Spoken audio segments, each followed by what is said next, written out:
ভজা মাছ ন? ভজা মাছ। নমস্কাৰ সকলোকে মোৰ ইউটিউব চেনেল ভোকাত জলকীয়া জললৈ স্বাগতম জনাইছোঁ। এইটো মোৰ আজি প্ৰথম ভিডিঅ'। এই মাছ বুলি ক'বলৈ কি দেউতা সকামলৈ গৈছিলে, তাকে দেউতাক সুধিলোঁ বোলো কি খুৱাইছিলে, বোলে ভাত খুৱাইছিলে, মজাকৈ মাছ ধৰিছে, মই বোলো ভজা মাছ। তাকে ভজা মাছ বুলি ক'লে কথা এটা আহিছে মানে কি হ'ল, এয়া তাত ভকতে পঢ়ি আছে, এইপিনে পঢ়ি আছে যে মৎস্য কুম্ভ নৰসিংহ, মৎস্য হেনো ভগৱানৰ প্ৰথম অৱতাৰ।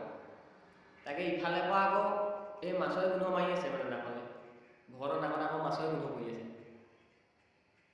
কথাটো কি মানে প্ৰথম অৱতাৰটোকে আকৌ সেইপিনৰ পৰা মজাকৈ মাৰি মেলি ভাজি মজাকৈ গোন্ধ দি আছে। এইপিনে ভকতে পঢ়ি আছে মৎস্য কুম্ভ নৰসিংহ। বাহ, কি যে হ'ব আৰু দেই আমাৰ সমাজখনত। নেক্সট কি কথা হ'ল শুনক,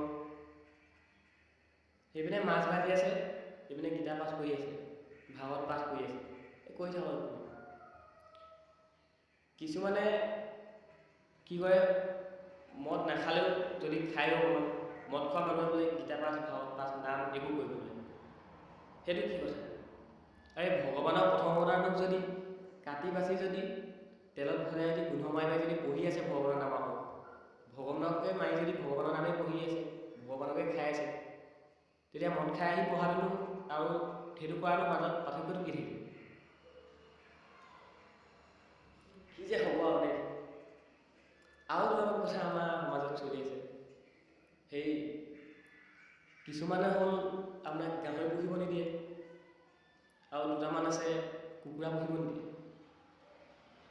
বাহ, কি যে নিয়ম! গাহৰি বাৰীত চৰিব নোৱাৰে, পেটত চৰিব পাৰে, কুকুৰা বাৰীত চৰিব নোৱাৰে, পেটত চৰিব পাৰে।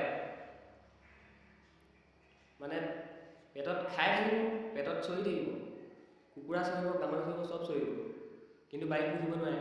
পুহি পিনি কিবা টকা উপাৰ্জন কৰিলে সেইটো নোৱাৰে, ব্যৱসায়টো নহ'ব। খাব পাৰিবি, পুহিব নোৱাৰো। সেইটো কি নিয়ম?